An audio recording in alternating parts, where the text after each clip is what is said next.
ಎಲ್ಲರಿಗೂ ನಮಸ್ಕಾರ. ನಾನು Mangala Shivappa. Welcome to Sridevi Arts. ಇವತ್ತು ನಾನು ನಿಮಗೆ ದುರ್ಗಾ ದೇವಿ ಅಲಂಕಾರ ಹೇಗೆ ಮಾಡೋದು, ಹಾಗೆ ದೇವಿ ಅಲಂಕಾರವನ್ನ ಎಲ್ಲ ನಾನು ರೆಡಿ ಮಾಡ್ಕೊಂಡು ಆದ್ಮೇಲೆ ನಾನು ಹೇಗೆ ಡೆಕೋರೇಷನ್ ಮಾಡಿ ನನ್ನ ಮನೆಯಲ್ಲಿ ಹೇಗೆ ದಸರಾ ಸಂಭ್ರಮವನ್ನ ಆಚರಿಸ್ತೀನಿ ಅನ್ನೋದನ್ನ ಈ ಸಂಚಿಕೆಯಲ್ಲಿ ನಾವು ನೋಡೋಣ. ಫಸ್ಟ್ ಒಂದು ಮಣೆ ಇಟ್ಕೊಳ್ಳಿ. ಮಣೆ ಇಟ್ಕೊಂಡಾದ್ಮೇಲೆ ಒಂದು ಸ್ಟೀಲ್ ಪಾತ್ರೆಗೆ ಎಷ್ಟು ಆಗುತ್ತೋ ಅರ್ಧ ಆದರೆ ಅರ್ಧ ಹಾಕೊಳ್ಳಿ, ಫುಲ್ ಆದರೆ ಫುಲ್ ಹಾಕೊಳ್ಳಿ. ನಾನು ಅರ್ಧ ಹಾಕೊಂಡಿದ್ದೀನಿ. ಒಂದು ಸ್ಟೀಲ್ ಪಾತ್ರೆಗೆ ಅಕ್ಕಿನ ಹಾಕೊಂಡು ಅದರ ಮೇಲೆ ಒಂದು ತಟ್ಟೆನ ಹೀಗೆ ಮುಚ್ಚಿಬಿಟ್ಟು ಮಣೆ ಮೇಲೆ ಮಧ್ಯದಲ್ಲಿ ಇಟ್ಕೊಳ್ಳಿ.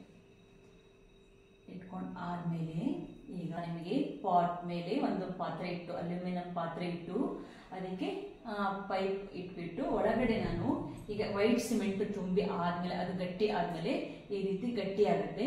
ಇದನ್ನ ನಾನು ಒಂದು ಕಿಟ್ ಆಗಿ, ಅಂದ್ರೆ ದೇವಿಯ ಬಾಡಿ ಕಿಟ್ ಆಗಿ ನಾನು ಇದನ್ನ ರೆಡಿ ಮಾಡ್ಕೊಂಡಿದ್ದೀನಿ. ಇದನ್ನ ಈಗ ಇದಕ್ಕೆ ನಾನು ಸ್ಯಾರಿ ಸುತ್ತಿದ್ದೀನಿ.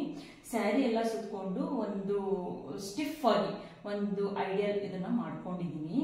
ಈಗ ಇದನ್ನ ಏನ್ ಪಾತ್ರೆ ಇಟ್ಟಿದ್ವಲ್ಲ ನಾವು, ಈ ಪಾತ್ರೆ ಮೇಲೆ ಇದನ್ನ ಇಟ್ಟು ನೋಡ್ಕೊಳ್ಳಿ ಕರೆಕ್ಟ್ ಆಗಿದೆಯಾ ಅಂತ ಇಟ್ಟು, ಈ ರೀತಿ ಗಮ್ ಟೇಪ್ ಬರ್ತಾ ಇದೆ ಈಗೆಲ್ಲ, ಈ ಪೇಪರ್ ಟೇಪ್ ಅಂತ ಹೇಳಿ ಬರ್ತಾ ಇದೆ. ಈ ಪೇಪರ್ ಟೇಪ್ ಅನ್ನ ಈ ಪಾತ್ರೆ ಮತ್ತೆ ಈ ಮನೆಗೆ ಸೇರಿಸಿ ಎಲ್ಲ ಕಡೆ ಹಚ್ಕೊಳ್ತಾ ಹೋಗ್ಬೇಕು.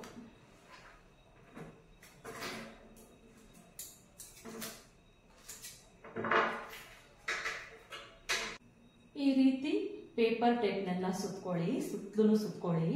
ಸುತ್ಕೊಂಡು ಇದನ್ನ ಫುಲ್ ಗಟ್ಟಿ ಮಾಡ್ಕೊಳ್ಳಿ. ಗಟ್ಟಿ ಮಾಡ್ಕೊಂಡು ಆದ್ಮೇಲೆ ಇವಾಗ ನಾವು ಈ ರೀತಿ ಸ್ಯಾರಿ ಅಲ್ಲ, ಇದು ಶೆಲ್ಲೆ. ಇದು ಈ ರೀತಿ ಶೆಲ್ಲೆನ್ ತಗೊಳ್ಳಿ. ಶೆಲ್ಲೆನ್ ತಗೊಂಡ್ಬಿಟ್ಟು ಇದನ್ನ ಫೋಲ್ಡ್ ಮಾಡ್ಕೊಳ್ಳಿ. ಈ ರೀತಿ ನೋಡಿ ಫೋಲ್ಡ್ ಮಾಡ್ಕೋಬೇಕು. ಇದು ತೋರಿಸ್ತಾ ಇದೀನಲ್ಲ, ಈ ರೀತಿ ಇದನ್ನ ಫೋಲ್ಡ್ ಮಾಡಿಕೊಂಡು ಇದಕ್ಕೆ ಪಿನ್ ಹಾಕೊಳ್ಳಿ.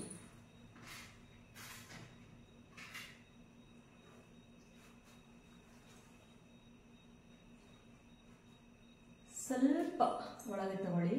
ಈ ತರ ಫುಲ್ ಅಂದ್ರೆ ಇದು ಜಾಯಿಂಟ್ ಮಾಡಬೇಡಿ. ಸ್ವಲ್ಪ ಇಷ್ಟು 1/4 ಇಂಚಷ್ಟು ಬಿಟ್ಟು ಪಿನ್ ಹಾಕೊಳ್ಳಿ. ಪಿನ್ನಿಂದ ಎಲ್ಲ ಕಡೆಗೂ ಪಿನ್ ಹಾಕೊಳ್ಳಿ. ಇದಕ್ಕೂ ಪಿನ್ ಹಾಕೊಳ್ಳಿ.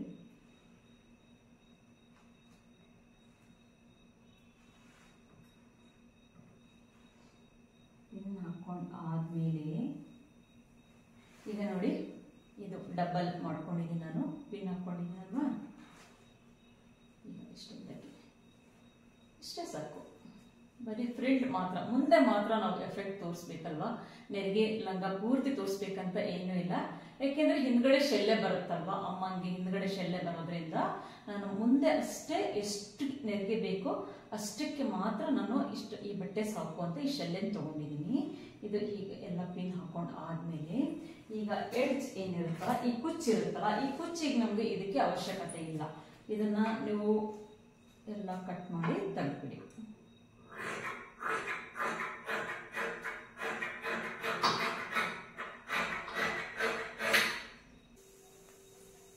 ಈಗ ಈ ಶೆಲ್ಲೆನ ನಾನು ಫೋಲ್ಡ್ ಮಾಡ್ಕೊಂಡಿದ್ದೀನಲ್ಲ, ಲಂಗ ಮಾಡೋದು ಹೇಗೆ ಅಂತ ನಾನೀಗ ತೋರಿಸ್ಕೊಡ್ತೀನಿ. ಈ ಕಿಟ್ಟಿಗೆ ನಾವು ಈ ಬಟ್ಟೆ ಏನು ಸುತ್ಕೊಂಡಿದೀವಲ್ಲ, ಇದಕ್ಕೆ ಸಪೋರ್ಟ್ ಆಗಿ ಈಗ ನಾವು ಪಿನ್ಗಳನ್ನು ಹಾಕ್ತಾ ಹೋಗ್ಬೇಕು. ಈಗ ನಾವು ಈ ಸೈಡಿಂದ ನೀವು ನೆರಿಗೆಗಳನ್ನ ಮುಂದೆ ಅಷ್ಟೇ ತೋರಿಸಿದ್ರೆ ಸಾಕು. ಈಗ ಈ ಹ್ಯಾಂಡ್ಸ್, ಇಲ್ಲಿ ಹ್ಯಾಂಡ್ಸ್ ಬರುತ್ತಲ್ವಾ, ಈ ಹ್ಯಾಂಡ್ಸಿನ ನೇರಕ್ಕೆ ಅಂದ್ರೆ ಕೆಳಭಾಗಕ್ಕೆ ಕರೆಕ್ಟಾಗಿ ಇದು ನೇರಕ್ಕೆ ಇಲ್ಲಿ, ಮತ್ತೆ ಈ ಹ್ಯಾಂಡ್ಸಿನ ಕೆಳಭಾಗಕ್ಕೆ ಇಷ್ಟು ನಮಗೆ ನೆರಿಗೆ ಬಂದ್ರೆ ಸಾಕು. ಸೊ ಹಾಗಾಗಿ ನಾನು ಈ ಶೆಲ್ಲೆನ ತಗೊಂಡಿದ್ದೀನಿ. ಸ್ಯಾರಿ ಅಂದ್ರೆ ತುಂಬಾ ಹೆವಿ ಆಗುತ್ತೆ, ಶೆಲ್ಲೆ ಆದ್ರೆ ನಾವು ಈಸಿಯಾಗಿ ಲಂಗ ಮಾಡ್ಬೋದು ಅಂದ್ಬಿಟ್ಟು ನಾನು ಶೆಲ್ಲೆನ ತಗೊಂಡಿದ್ದೀನಿ. ಈಗ ಲಂಗ ಹೇಗೆ ಮಾಡೋದು ಅಂತ ನಿಮಗೆ ತೋರಿಸ್ಕೊಡ್ತೀನಿ. ಪಿನ್ನನ್ನು ಅಟ್ಯಾಚ್ ಮಾಡ್ತಾ ಹೋಗೋದು ಹೇಗೆ ಅಂತ ನಾನೀಗ ತೋರಿಸ್ಕೊಡ್ತೀನಿ ನೋಡಿ. ಈ ಸೈಡಲ್ಲಿ ಈ ಪಿನ್ ಇದೆಯಲ್ಲ, ಈ ಪಿನ್ನನ್ನು ಫಸ್ಟ್ ನಾವು ಒಂದು ಪಿನ್ ತಗೊಂಡು ಈ ಕಿಟ್ಟಿಗೂ ಮತ್ತೆ ನಾವು ಈ ಏನ್ ಶೆಲ್ಲೆ ಇದೆಯಲ್ಲ, ಈ ಶೆಲ್ಲೆಗೂ ನಾವು ಹಾಕಿ ಇದಕ್ಕೆ ಇದಕ್ಕೆ ನಾವು ಅಟ್ಯಾಚ್ ಮಾಡಬೇಕು. ಅದಕ್ಕಿಂತ ಮುಂಚೆ ನಿಮ್ಗೆ ಎಷ್ಟು ಹೈಟ್ ಬೇಕು ಅಂತ ನೋಡ್ಕೊಳ್ಳಿ. ಮೇಲೆ ನೋಡ್ಕೊಳ್ಳಿ, ಸ್ವಲ್ಪ ಕೆಳಗೆ ಬೇಕು ಅದು ನೋಡ್ಕೊಳ್ಳಿ. ಸ್ವಲ್ಪ ಮಣೆಯಿಂದ ಕೆಳಗಿದ್ರೇನೆ ಒಳ್ಳೆಯದು. ಇದನ್ನ ಈ ಕೈನ ನೇರಕ್ಕೆ ತಗೊಂಡು ಇಲ್ಲಿ ಇದಕ್ಕೆ ಒಂದು ಪಿನ್ ಅನ್ನ ಹಾಕೊಳ್ಳಿ. ಫಸ್ಟ್ ಒಂದು ಪಿನ್ ಹಾಕೊಳ್ಳಿ ಇದಕ್ಕೆ, ಯಾಕೆ ಅಂದ್ರೆ ಇದು ಸಪೋರ್ಟಿಂಗ್ ಅಷ್ಟೇ. ಯಾಕಂದ್ರೆ ಬೀಳ್ಬಾರ್ದಲ್ವಾ, ಶೆಲ್ಲೆ ಬೀಳ್ಬಾರ್ದು, ಜಾರಿ ಬೀಳ್ಬಾರ್ದು ಅಂತ. ಈಗ ನೋಡಿ ಇದಕ್ಕೆ ಒಂದು ಪಿನ್ ಅನ್ನ ನಾನು ಹಾಕೊಂಡಿದ್ದೀನಿ. ಈ ಪಿನ್ ಹಾಕೊಂಡಾದ್ಮೇಲೆ ಈಗ ನಾವು ನೆರಿಗೆನ ಸ್ಟಾರ್ಟ್ ಮಾಡಬೇಕು. ಈ ಕೈನ ಕೆಳಗಡೆ ಭಾಗಕ್ಕೆ ನಾನು ಒಂದು ಪಿನ್ ಹಾಕಿದ್ದೀನಿ, ಶೆಲ್ಲೆ ಪ್ಲಸ್ ಕಿಟ್ಟಿಗೆ. ಈಗ ನೆರಿಗೆ ಹೇಗೆ ತಗೋಬೇಕಂದ್ರೆ ಈಗಿರುತ್ತಲ್ವಾ, ಒಳಗೆ ತಗೋಬೇಕು. ಈ ಕೈ ಇದೆಯಲ್ಲ, ಈಗ ನಿಮ್ ಈ ಕೈ ಏನಿದೆಯಲ್ಲ, ಈ 3 ಬೆರಳು ಏನಿದೆಯಲ್ಲ, ಇದನ್ನ ಒಳಗೆ ತಗೊಳ್ಳಿ. ಫುಲ್ ಒಳಗೆ ತಗೊಳ್ಳಿ. ಫುಲ್ ಒಳಗೆ ತಗೊಂಡು ಪೂರ್ತಿ ಒಳಗೆ ತಗೊಳ್ಳಿ. ತಗೊಂಡು ಆಗಿದ ತಕ್ಷಣ ಇಲ್ಲಿ ಇಡ್ಬೇಕು. ಇದನ್ನ ಇಲ್ಲಿ ಇಟ್ಕೊಳ್ಳಿ. ಇಲ್ಲಿ ಇಟ್ಕೊಂಡು ಇದಕ್ಕೆ ಒಂದು ಪಿನ್ ಹಾಕಿ. ನಿಮಗೆ ಇದು ಕಷ್ಟ ಆಗುತ್ತೆ ಅಂದರೆ ನೀವು 1-2 ಸಲ ಪ್ರಾಕ್ಟೀಸ್ ಮಾಡ್ಕೊಳ್ಳಿ. ತುಂಬಾ ಈಸಿ ಇದು. ಇದ್ದಿದ್ರಲ್ಲಿ ನಿಮಗೆ ಲಂಗ ಮಾಡಿ ಹಾಕೋದ್ರಲ್ಲಿ ತುಂಬ ಈಸಿ ಮೆಥಡ್ ಇದು. ಈ ಥರ ಪಿನ್ ಹಾಕೊಳ್ಳಿ. ಹೇಗಿದ್ರೆ ನಾವು ಸ್ಯಾರಿ ಸುತ್ಕೊಂಡಿದ್ದೀವಲ್ಲ, ಇದಕ್ಕೂ ಅದು ಸ್ಟಿಫ್ ಆಗಿ ಕೂತ್ಕೊಳ್ಳುತ್ತೆ. ಈಗ ನೋಡಿ ಒಂದು ಪ್ಲೇಟ್ ತೆಗೆದ್ಬಿಟ್ಟು ನಾನು ನೆರಿಗೆ ಹಾಕಿದ್ದೀನಿ. ನೆಕ್ಸ್ಟ್ ಅದೇ ಥರನೇ ಈಗ ಇನ್ನೊಂದು ಪ್ಲೇಟ್.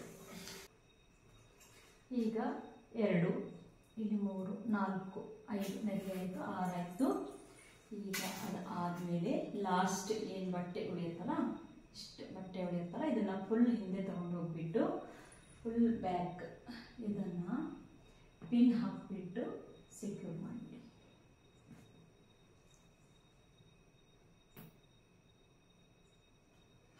ಓಕೆ, ಇವಾಗ ನೋಡಿ ನೆರಿಗೆಗಳು ಬಂತಲ್ವಾ, ಸಾಕು. ಇಷ್ಟು ನೆರಿಗೆ ಬಂದರೆ ಸಾಕು ನಮಗೆ.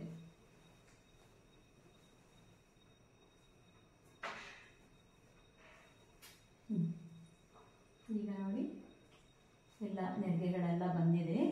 ಈಗ ಬಂದ ಆದ್ಮೇಲೆ ಈಗ ನಾವು ಏನು ಕೆಳಗಡೆ ಪಿನ್ ಹಾಕೊಂಡಿರ್ತೀವಲ್ಲ, ಆ ಪಿನ್ನೆಲ್ಲ ತೆಗೆದ್ಬಿಡಿ. ಈಗ ನೋಡಿ ಲಂಗ ರೆಡಿ ಆಯಿತು, ದೇವಿ ಲಂಗ ರೆಡಿ ಆಯಿತು. ಈಗ ಬ್ಯೂಟಿಫುಲ್ ಆಗಿರುವಂಥ ಒಂದು ಲಂಗ ರೆಡಿ ಆಯಿತು. ಈಗ ಬ್ಲೌಸ್ ಹೇಗೆ ಮಾಡೋದು ಅಂತ ನಿಮಗೀಗ ಹೇಳ್ಕೊಡ್ತೀನಿ. ಎಲ್ಲರ ಮನೆಯಲ್ಲೂ ಬನಿಯನ್ ಇದ್ದೇ ಇರುತ್ತೆ ಅಲ್ವಾ, ಈ ಥರ ಜೆಂಟ್ಸ್ಗಳು ಹಾಕೊಳ್ಳೋಂಥ ಬನಿಯನ್ ಇದ್ದೇ ಇರುತ್ತೆ. ಆ ಬನಿಯನನ್ನು ಈಗ ನೀಟಾಗಿ ಟೇಬಲ್ ಮೇಲೆ ಹಾಸ್ಕೊಂಡ್ಬಿಟ್ಟು ಈ ಬನಿಯನಿನ ಮೇಲ್ಭಾಗ ಏನಿದೆ ನೋಡಿ, ಈ ಮೇಲ್ಭಾಗನ ಇಲ್ಲಿ ಕರೆಕ್ಟಾಗಿ ಕಟ್ ಮಾಡ್ಕೊಳ್ಳಿ. 2 ಸೈಡನ್ನು ಕಟ್ ಮಾಡ್ಕೊಳ್ಳಿ. ಸ್ವಲ್ಪ ಈ ಸ್ಟಿಚಿಂಗ್ ಇದೆಯಲ್ಲ, ಈ ಸ್ಟಿಚ್ಚಿಂದ ಸ್ವಲ್ಪ 1 ಸೆಂಟಿಮೀಟರ್ ಕೆಳಗೆ ಅದನ್ನು ಕಟ್ ಮಾಡ್ಕೊಳ್ಳಿ. ಇದು ಕಟ್ ಮಾಡಿ ಆದ್ಮೇಲೆ ಈ ಸೈಡ್ ಕೂಡ ಕಟಿಂಗ್ ಮಾಡ್ಕೋಬೇಕು. ಈ ಫ್ರಂಟ್ ಏನಿದೆಯಲ್ಲ, ಫ್ರಂಟ್ ಭಾಗ ಏನಿದೆಯಲ್ಲ, ಮುಂಭಾಗದ್ದು ಆ ಪೀಸನ್ನು ನಾವು ಈಗ ಯೂಸ್ ಮಾಡ್ಕೊಳ್ಳೋಣ. ಬ್ಲೌಸನ್ನ ಈಸಿಯಾಗಿ ಹೇಗೆ ಮಾಡೋದು ಅಂತ ಇದರಿಂದ ನಾನೀಗ ನಿಮಗೆ ತೋರಿಸ್ಕೊಡ್ತೀನಿ. ಈಗ ಈ ಥರ ಈ ವೆಲ್ವೆಟ್ ಕ್ಲಾತನ್ನು ಹೀಗೆ ಉಲ್ಟಾ ಹಾಕ್ಕೊಂಡು ಹಾಕೊಳ್ಳಿ. ಹಾಕೊಂಡು ವೆಲ್ವೆಟ್ ಕ್ಲಾತ್ ನಾನು ಪಿಂಕ್ ಕಲರ್ ಕ್ಲಾತ್ನೇ ತಗೊಂಡಿದ್ದೀನಿ. ಯಾಕೆಂದ್ರೆ ಸ್ವಲ್ಪ ಇದು ಇಲ್ಲಿ ಗೋಲ್ಡ್ ಜರಿ ಇದೆ, ಮೇಲ್ಗಡೆಗೆ ನಾನು ಡಾರ್ಕ್ ಪಿಂಕ್ ಕಲರ್ನೇ ನಾನು ತಗೊಂಡಿದ್ದೀನಿ. ಅಂದರೆ ಕಾಂಬಿನೇಷನ್ ವೈಸ್ ನಿಮ್ಮ ಇಷ್ಟ, ನಿಮ್ಗೆ ಯಾವ ಕಲರ್ ಇಷ್ಟ ಆಗುತ್ತೋ ನೀವು ಆ ಕಲರ್ನ ನೀವು ತಗೊಳ್ಬೋದು. ಈಗ ಈ ಟೇಪಿನ ಸಹಾಯದಿಂದ ಉದ್ದ ನೋಡ್ಕೊಳ್ಳಿ, ಅಂದ್ರೆ ಎಷ್ಟು ಬೇಕಾಗತ್ತೆ ಅಂತ. ಯಾಕೆಂದ್ರೆ ನಮ್ಗೆ ಇಲ್ಲಿ ಪಿನ್ ಕೂಡ ಮುಚ್ಕೋಬೇಕು ಅಲ್ವಾ, ಈ ಪಿನ್ನಿಂದ ಕೆಳಗೆ ಬರಬೇಕು ಜಾಕೆಟ್. ನಮ್ಗೆ ಈ ಪಿನ್ನಿಂದ ಕೆಳಗೆ ಬರಬೇಕು. ಮತ್ತೆ ನಮ್ಗೆ ಬ್ಯಾಕ್ ಸೈಡ್ ಈಗ 4 ಸೆಂಟಿಮೀಟರ್ಸ್ ಅಷ್ಟು ಈಗ ನಮ್ಗೆ ಇಲ್ಲಿ ಪಿನ್ ಹಾಕ್ಲಿಕ್ಕೆ, ಹಿಂಭಾಗದಲ್ಲಿ ನಮ್ಗೆ ಪಿನ್ ಹಾಕ್ಲಿಕ್ಕೆ ಈ 4 ಸೆಂಟಿಮೀಟರ್ಸ್ ಅಷ್ಟು ನಾವು ಜಾಸ್ತಿ ತಗೋಬೇಕು. ಅದು ಆಲ್ರೆಡಿ ಆ ಬನಿಯನ್ ಬೆಲ್ಟ್ ಅಲ್ಲೇ ಇರೋದು. ಏನ್ ಬನಿಯನ್ ಶೇಪ್ ಅನ್ನೇ ಈ ವೆಲ್ವೆಟ್ ಕ್ಲಾತ್ ನಲ್ಲಿ ಇಟ್ಕೊಂಡು ಇದನ್ನ ನಾನೀಗ ಈ ಶೇಪ್ ಅಲ್ಲಿ ಕಟ್ ಮಾಡ್ಕೊಂಡಿದ್ದೀನಿ. ಈ ಕಟ್ ಮಾಡ್ಕೊಂಡಿರೋ ಈ ಬ್ಲೌಸ್ ನ ಈಗ ಈ ಕಿಟ್ಟಿಗೆ ಹೇಗೆ ಹಾಕೋದು ಅಂತ ನಾನು ನಿಮ್ಗೀಗ ತೋರಿಸ್ಕೊಡ್ತೀನಿ.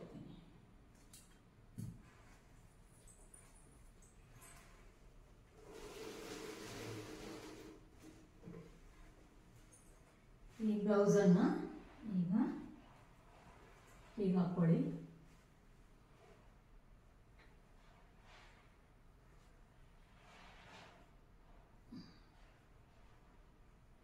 ಇಟ್ಕೊಂಡು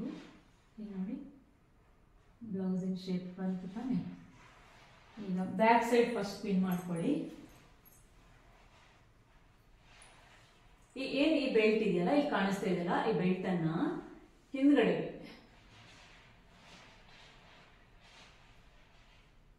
ಹಿಂಭಾಗಕ್ಕೆ ಇದನ್ನ ಪಿನ್ ಇಂದ ಸೆಕ್ಯೂರ್ ಮಾಡ್ಕೊಳ್ಳಿ, ಎರಡೂ ಸೈಡು ಮಾಡ್ಕೊಳ್ಳಿ. ಆಮೇಲೆ ಈಗ ಈ ಕೆಳಗಿನ ಪಾರ್ಟ್ ಏನಿದೆಯಲ್ಲ ಇದನ್ನ ಟೈಟ್ ಆಗಿ ಪಿನ್ ಇಂದ ಸೆಕ್ಯೂರ್ ಮಾಡ್ಕೊಳ್ಳಿ.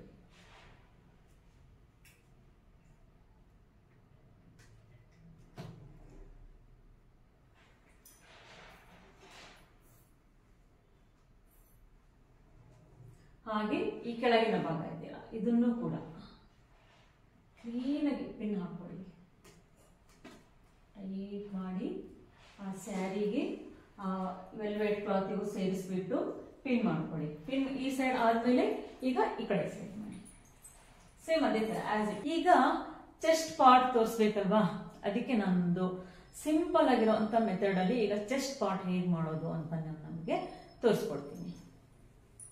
ಈಗ ಈ ರೀತಿ ಸ್ಪಾಂಜ್ ನಮ್ಗೆ ಅಂಗಡಿಗಳಲ್ಲೆಲ್ಲ ಸಿಗತ್ತೆ. ಇದು ಕ್ಲಾತ್ ಅಂಗಡಿಯವರಿಗೆ ಕೇಳಿದ್ರೆ ಕೊಡ್ತಾರೆ ನಿಮ್ಗೆ. ಹೀಗೆ ಕ್ರಾಫ್ಟ್ ಐಟಮ್ ಕೊಡಿ ಅಂತ ಹೇಳಿದ್ರೆ ಸ್ವಲ್ಪ ಕೊಡ್ತಾರೆ, ನೀವು ಕೇಳಿದ್ರೆ ಇಸ್ಕೊಳ್ಳಿ. ಇಸ್ಕೊಳ್ಳಿ, ಅದನ್ನ ಈ ತರ ರೌಂಡ್ ಮಾಡಿಬಿಟ್ಟು ಈ ರೀತಿ ರೌಂಡ್ ಮಾಡಿಬಿಟ್ಟು ಈ ತರ ಪೇಪರ್ ಟೇಪ್ ಇಂದ ಇದನ್ನ ಲಾಕ್ ಮಾಡ್ಕೊಳ್ಳಿ. ಈ ತರ ಪೇಪರ್ ಟೇಪ್ ಇಟ್ಕೊಂಡು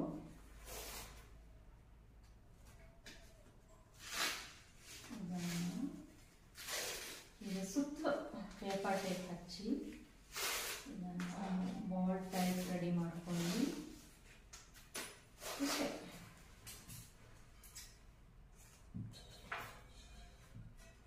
ಈಗ ನೋಡಿ ಬಾಲ್ ರೆಡಿ ಆಯಿತು. ಅದೇ ರೀತಿ ಇನ್ನೊಂದು ಬಾಲ್ ರೆಡಿ ಮಾಡ್ಕೊಂಡಿದ್ದೀನಿ ನಾನು. ಈ ಬಾಲ್ಸ್ ಏನಿದೆಯಲ್ಲ, ಈಗ ಚೆಸ್ಟ್ ಪಾರ್ಟ್ ಎಫೆಕ್ಟ್ ತೋರಿಸ್ಬೇಕಲ್ಲ, ಹಾಗಾಗಿ ನಾವು ಈಗ ಈ ಬ್ಲೌಸ್ ಏನ್ ಮಾಡ್ಕೊಂಡಿದ್ದೀನಲ್ಲ ಇದ್ರೊಳಗಡೆ ನಾನು ಹಾಕ್ಬಿಟ್ಟು ಎರಡು ಸೈಡ್ ಹಾಕ್ಬಿಟ್ಟು ಚೆಸ್ಟ್ ಪಾರ್ಟ್ ಅನ್ನ ನಾನು ಮಾಡಿ ತೋರಿಸ್ತಾ ಇದ್ದೀನಿ. ಈಗ ಈ ಕ್ಲಾತ್ ಒಳಗಡೆ ಇದನ್ನ ಹಾಕಿ.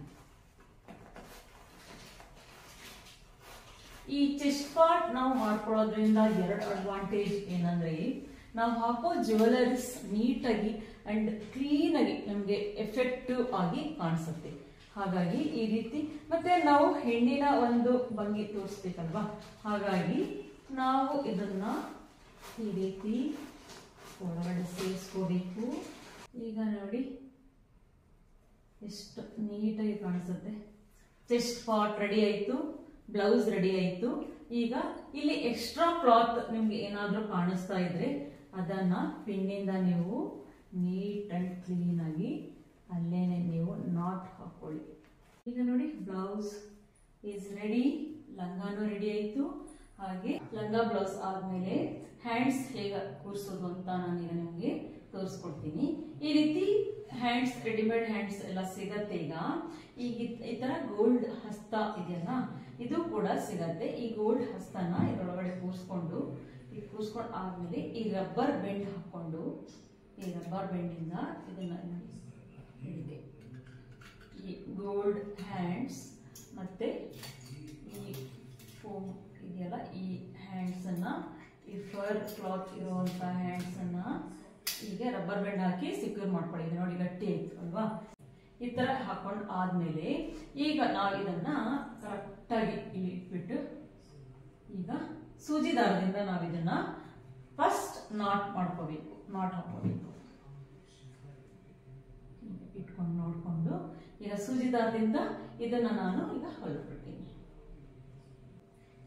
ಹೀಗಿದೆಯಲ್ಲ, ಈ ಬ್ಯಾಕ್ ಸೈಡ್ ಏನಿದೆಯಲ್ಲ, ಬ್ಯಾಕ್ ಸೈಡ್ ನಾವು ಸ್ವಲ್ಪ ಕೆಳಭಾಗಕ್ಕೆ ಸೂಜಿ ತಗೊಂಡು ಇದಕ್ಕೂ ಸೇರಿಸ್ಕೊಳ್ಳಿ. ಈ ಕ್ಲಾತ್, ಈ ಹ್ಯಾಂಡ್ಸ್ ಇದೆ, ಮತ್ತೆ ಈ ಬ್ಲೌಸ್ ಏನ್ ಮಾಡ್ಕೊಂಡಿದ್ದೀನಲ್ಲ, ಈ ಬ್ಲೌಸ್ ಅನ್ನ ನಾನು ಏನ್ ಬಾರ್ಡರ್ ಇಂದ ಒಂದು ರೆಡಿ ಮಾಡ್ಕೊಂಡಿದ್ದೀನಿ, ಆಲ್ರೆಡಿ ಇದನ್ನ ರೆಡಿ ಮಾಡ್ಕೊಂಡಿದ್ದೀನಿ. ಈಗ ಸೂಜಿ ದಾರ ಹಾಕೊಂಡು ಈ ತರ ಹಿಂಭಾಗಕ್ಕೆ ಹಾಕೊಳ್ಳಿ. ಈ ಹಿಂಭಾಗಕ್ಕೆ ಏನ್ ನಾನು ಸೂಜಿ ದಾರದಿಂದ ಹೊಲ್ಕೊಂಡಿದ್ದೀನಲ್ಲ ಅದನ್ನ ಈ ಹೈಟಿಗೆ ತಗೊಂಡು ಬಂದು ಈ ಕೋಲಿ ಕಟ್ಟಿದ್ರೆ ಆಯ್ತು ಅಷ್ಟೇ. ಈ ಕೋಲಿಗೆ ಈ ಕೈನ ನಾಟ್ ಹಾಕ್ಬಿಟ್ರೆ ಆಯ್ತು ಅಷ್ಟೇ. ಆಮೇಲೆ ನಾನು ಇಲ್ಲೊಂದು ಸ್ಟಿಚ್ ಹಾಕ್ತೀನಿ, ಆವಾಗ ಇದು ನೀಟಾಗಿ ಕ್ಲೀನಾಗಿ ಕಾಣಿಸುತ್ತೆ.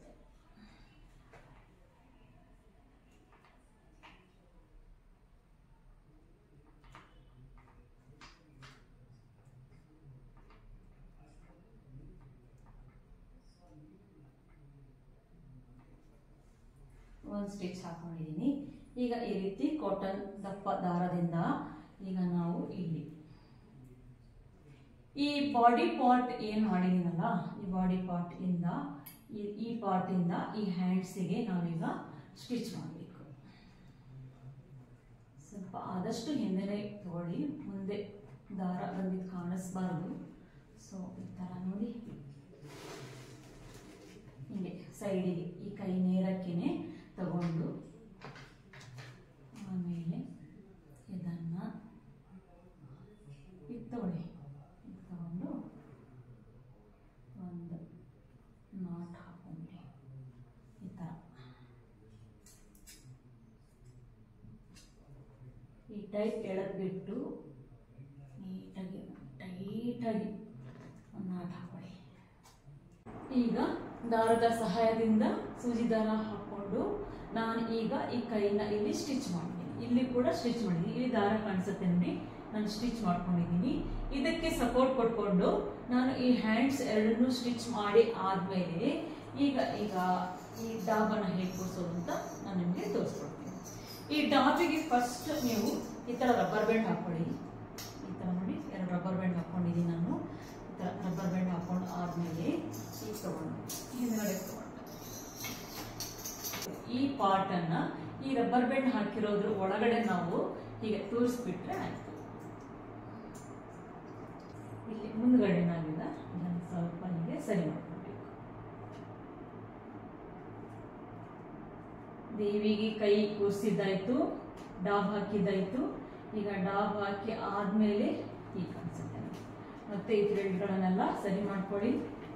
ಲಂಗ ಆಯ್ತು, ಬ್ಲೌಸ್ ಆಯ್ತು, ಹ್ಯಾಂಡ್ಸ್ ಆಯ್ತು. ಈಗ ಸರಗಳನ್ನ ಹೇಗೆ ಹಾಕೋದು ಅಂತ ತೋರಿಸ್ಕೊಟ್ಟು. ಫಸ್ಟ್ ನಾವು ಯಾವಾಗ್ಲೂ ದೊಡ್ಡ ಸರ ಫಿಕ್ಸ್ ಮಾಡ್ಕೋಬೇಕು, ಅಂದ್ರೆ ಲಾಂಗ್ ಸರ.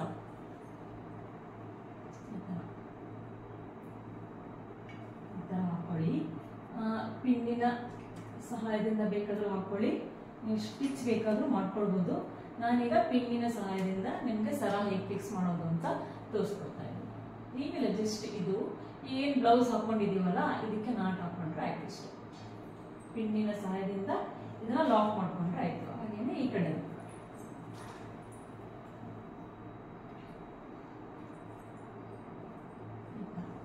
ಹಾಕಿದ್ದೀನಲ್ಲ, ಅಷ್ಟೆಲ್ಲ ಈಗ ಹಾಕೊಳ್ಳಿ. ಆಮೇಲೆ ಎಲ್ಲ ಸೆಟ್ಟಿಂಗ್ ಮಾಡ್ಕೊಳ್ತಾ ಬರ್ಬೋದು.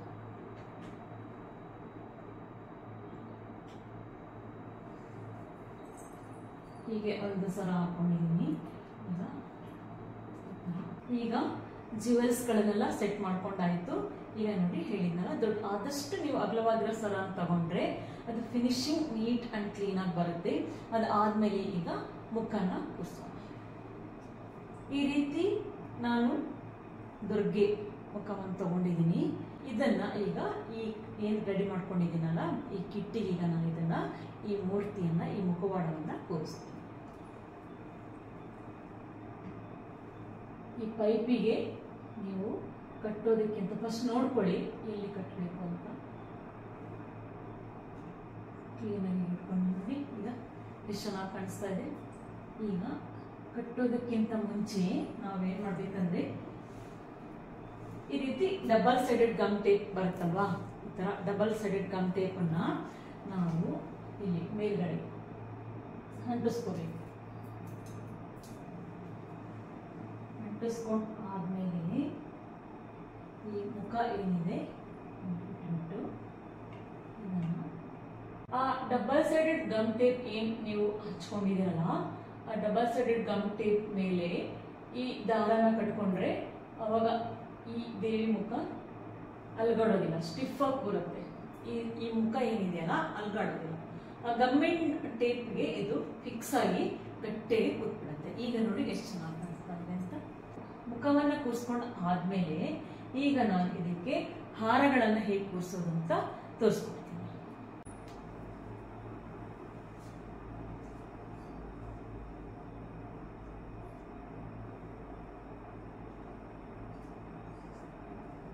ಕೈನ ಹಾಕಿ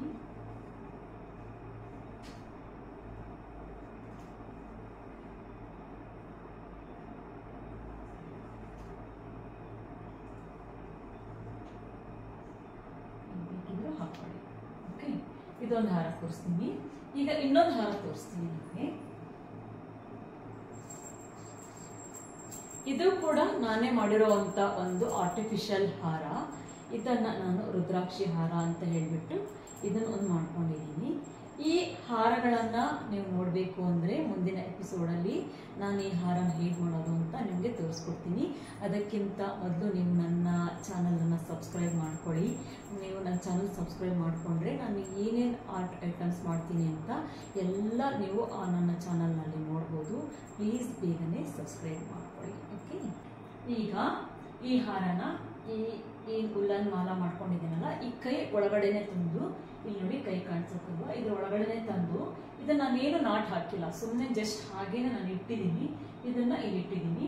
ಈಗ ಈ ಹಾರನ ಈ ರೀತಿ ಹಾಕೊಂಡ್ಬಿಟ್ಟು ಈ ಕೈ ಇದೆಯಲ್ಲ, ಈ ಕೈಗೂ ಮತ್ತು ಈ ರುದ್ರಾಕ್ಷಿ ಹಾರ ಏನಿದೆಯಲ್ಲ ಇದಕ್ಕೂ ಸೇರಿಸಿ ನಾನು ಒಂದು ನಾಟ್ ಹಾಕೊಳ್ತೀನಿ. ಈ ಕೈಗೂ ಮತ್ತೆ ಈ ರುದ್ರಾಕ್ಷಿ ಹಾರಕ್ಕೂ ಸೇರಿಸ್ಬಿಟ್ಟು ನಾಟ್ ಹಾಕೊಳ್ಳಿ. ನೀವು ನ್ಯಾಚುರಲ್ ಹಾರನ್ನೇ ಹಾಕಿದಾಗ ಈಗ ಸ್ಟ್ರಕ್ಚರೈಸ್ ಆಗಿ ಬರಬೇಕು ಅಂದ್ರೆ ನಾವು ಈ ರೀತಿ ಸೂಜಿ ದಾರದಿಂದ ಅದನ್ನ ನಾಟ್ ಹಾಕೊಳ್ಳೇಬೇಕು. ಈ ಸರ ಆದ್ರೂ ಅಷ್ಟೇ, ನಾವು ಅಲ್ಲಲ್ಲೇ ನಾವು ಈ ರೀತಿ ಈಗ ಸಿಲ್ಕ್ ಥ್ರೆಡ್ ಸಿಗುತ್ತೆ, ಕಾಟನ್ ಥ್ರೆಡ್, ಇದನ್ನ ನಾವು ಅಲ್ಲಲ್ಲೇ ನಾಟ್ ಹಾಕೊಂಡಾಗ ಈ ಸ್ಟ್ರಕ್ಚರ್ ಎಷ್ಟು ನೀಟಾಗಿದೆ ನೋಡಿ, ಫಿನಿಶಿಂಗ್ ಎಷ್ಟು ನೀಟಾಗಿದೆ. ಈ ಹಾರದ ಫಿನಿಶಿಂಗ್ ಕೂಡ ಎಷ್ಟು ಚೆನ್ನಾಗಿ ಕಾಣಿಸ್ತಾ ಇದೆ. ಹಾರನು ಕೂಡ ಎದ್ದು ಕಾಣಿಸ್ತಾ ಇದೆ, ಅಮ್ಮನವರು ಕೂಡ ಎದ್ದು ಕಾಣಿಸ್ತಾ ಇದ್ದಾರೆ, ಎಷ್ಟು ಗ್ರ್ಯಾಂಡ್ ಆಗಿ ಕಾಣಿಸ್ತಾ ಇದ್ದಾರೆ ನೋಡಿ.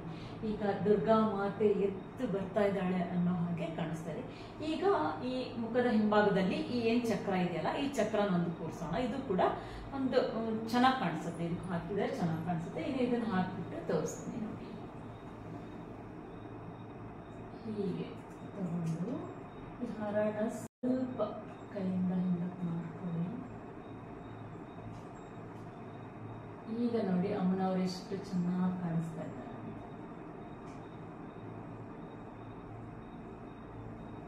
ಈಗ ನೋಡಿ ದುರ್ಗಾದೇವಿ ಅಲಂಕಾರ ಫಿನಿಶ್ ಆಯ್ತು.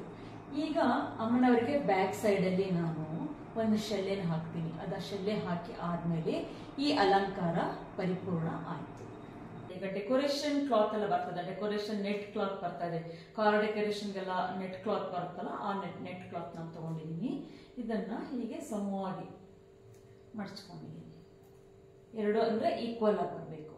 ಇದು ಈಕ್ವಲ್ ಆಗಿ ಬಂದ್ಮೇಲೆ ಹೀಗೆ ಹೀಗೆ ಬಂದ್ಮೇಲೆ ಈಗ ದಾರದ ಸಹಾಯದಿಂದ ಸೆಂಟರ್ಗೆ ಇದನ್ನು ಕಟ್ಕೊಂಡ್ಬಿಡಿ. ಈ ರೀತಿ ಒಂದು ದಾರದಿಂದ, ತುಂಬಾ ಟೈಟಾಗೂ ಕಟ್ಬೇಡಿ, ಸ್ವಲ್ಪ ಲೈಟಾಗಿ ಕಟ್ಕೊಂಡ್ರೆ ಸಾಕು. ಈಗ ಏನ್ ನಾನು ಇಲ್ಲೊಂದು ಪೈಪ್ ಹಾಕೊಂಡಿದ್ದೀನಲ್ಲ, ಈ ಪೈಪ್ ಒಳಗಡೆ ಈ ಏನ್ ದಾರ ನಾನು ಕಟ್ಕೊಂಡಿದ್ದೀನಲ್ಲ ಅದನ್ನ ಒಳಗೆ ತುರುಕ್ಬಿಟ್ರೆ ಸಾಕು. ಪೈಪ್ ಒಳಗಡೆ ಹಾಕ್ತಾ ಇದ್ದೀನಿ. ನಾನು ಏನ್ ಶೆಲ್ಲೆ ಕಟ್ಕೊಂಡಿದ್ದೀನಲ್ಲ ಅದನ್ನ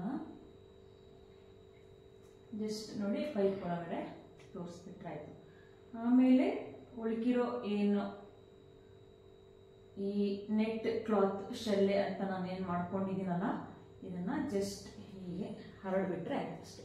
ಸ್ವಲ್ಪ ಬ್ಯಾಕ್ ಸೈಡ್ ಜಸ್ಟ್ ನಾವು ಹರಡ್ಕೊಂಡ್ರೆ ಈ ರೀತಿ ನಾವು ಶೆಲ್ಲೆ ಹಾಕ್ತಿದ್ದು ತುಂಬಾನೇ ಚೆನ್ನಾಗಿ ಕಾಣಿಸುತ್ತೆ. ದುರ್ಗಾದೇವಿ ಅಲಂಕಾರಕ್ಕೆ ಸಾಮಾನ್ಯವಾಗಿ ಶೆಲ್ಲೆ ಹಾಕೇ ಹಾಕ್ತಾರೆ, ಬ್ಯಾಕ್ ಸೈಡ್ ಅಲ್ಲಿ ಶೆಲ್ಲೆ ಹಾಕೇ ಹಾಕ್ತಾರೆ. ಸೊ ಹಾಗಾಗಿ ಇದು ದುರ್ಗಾದೇವಿ ಅಲಂಕಾರ ಆಗಿರೋದ್ರಿಂದ ನಾನು ಇದಕ್ಕೆ ಬ್ಯಾಕ್ ಸೈಡ್ ಅಲ್ಲಿ ಈ ರೀತಿ ಒಂದು net cloth, car decoration net cloth ಅಂತ ಕೇಳಿದ್ರೆ ಕೊಡ್ತಾರೆ. ಅದನ್ನೇ ನಾನು ಇದಕ್ಕೆ ಶೆಲ್ಲೆ ತರ ಅದನ್ನ ಸ್ವಲ್ಪ ಕಟ್ ಮಾಡಿಬಿಟ್ಟು, ತುಂಬಾ ಲೆಂತಿ ಇರುತ್ತೆ, ನಾನು ಅದನ್ನೇ ಕಟ್ ಮಾಡಿಕೊಂಡು ಈ ತರ ಶೆಲ್ಲೆ ಆಗಿ ಹಾಕಿದ್ದೀನಿ.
ದೇವಿಯನ್ನ ಕೂರಿಸ್ಬಿಟ್ಟು ಹೇಗೆಲ್ಲ ಡೆಕೋರೇಷನ್ ಮಾಡಿದ್ದೀನಿ ಅನ್ನೋದನ್ನ ನಿಮ್ಗೆ ನಾನು ತೋರಿಸಿದ್ದೀನಿ.